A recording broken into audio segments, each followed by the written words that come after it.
What is good, everybody? Back like we never left. My name is Weave, and if you are new to the channel, here we coach you on your personal growth and development.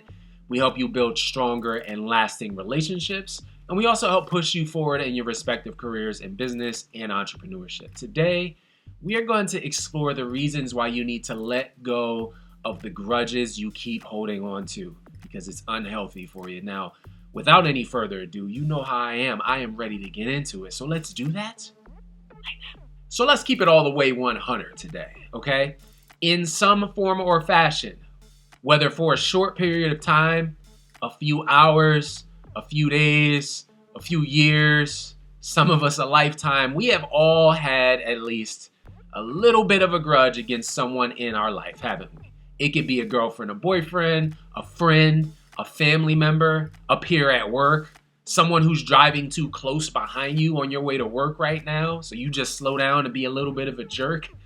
Some people would call you a grudge holder, being petty, small-minded. But what if you felt wronged? What if you felt betrayed? What if you felt lied to?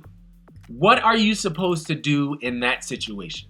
Funny how we speak on grudges. The topic of non-forgiveness never gets brought up.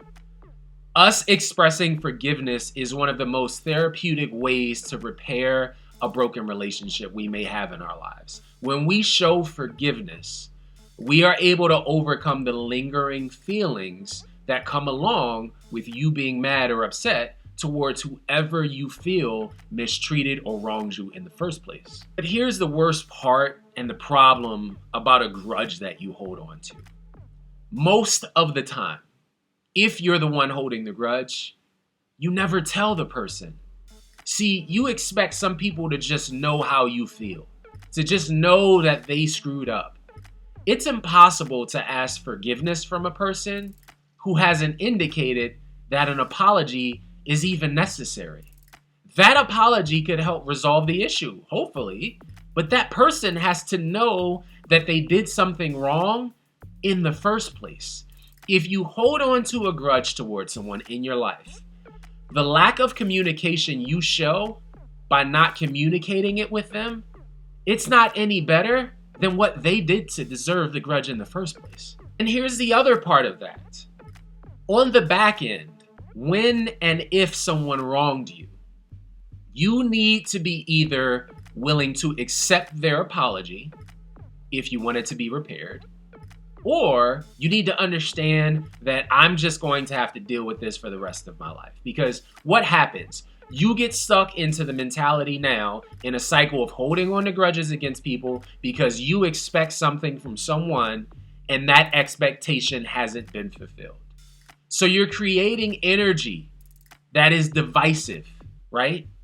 There has to become a point where you understand that if, and that's a big if you want that relationship with that person to be repaired, you need to be open and have those lines of communications, right? So they can either do their part and do what you're expecting them to do or not. And if this person has attempted an apology or taken responsibility in some way for whatever you feel was wrong, but you don't find their apology acceptable or sufficient enough, well, now what happens? Your grudge, it deepens. And you start getting even more entrenched in your feelings of resentment and bitterness towards them. Listen, this is unhealthy. It's unhealthy for you not to communicate what you want. It's unhealthy to first hold the grudge in the first place, but what makes it worse is when they apologize and you feel that it's not good enough, you not telling them what is good enough. And think about it this way too. If I'm holding on to a grudge against you and you apologize and tell me that you're going to do better, the only way that I can see if you will do better or not is to see if you will do better. There has to be a chance for you to allow someone to prove themselves through their actions. Because saying it don't mean jack if their behaviors don't reflect the change. Now, if you're in a relationship and your spouse or your lover is holding grudges against you consistently and being petty, and always bringing up past transgressions, it means they aren't over it. That problem that you thought they were past, they're not over, and they're holding that grudge. And if it's constant, right, constant form of arguments and disagreements, and it keeps getting brought up as a topic of discussion, even when it has nothing to do with your conversations, then you have two choices. You can either let go of that toxic relationship and behavior, or you can continue to blame yourself because you were wrong in that one instance and allow it to live with you for the rest of your relationship. But here's what I would tell you.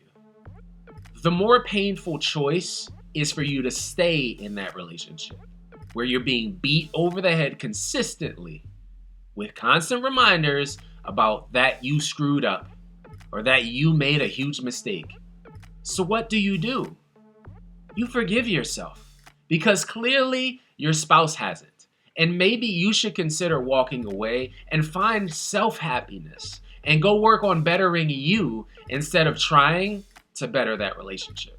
And holding a grudge means that you are living with a feeling of anger almost constantly, even if it's below the surface. Yeah, you may not be thinking about that grudge 24 hours a day, but that resentment that you hold, it can find its way into other aspects of your life.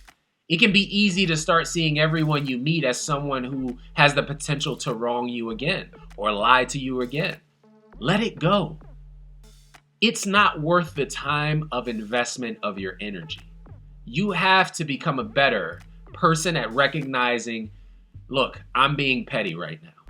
And life is too short to be stressed out about past things that I can't change or control. And if you can get past the feeling of that resentment, there is a real chance for your own personal growth and development.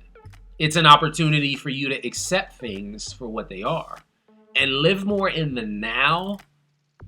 Practice some serious self-love. And most of all, learn how to LIG it. Let it go.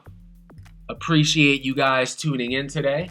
If you are new to the channel, we want you to become official to the squad. So make sure you hit that subscribe button and that bell notification on your way out so you can get these updates and come grow with us. Have an amazing day in the meantime. Stay strong and stay inspired. And as always, until I see you guys next time, peace.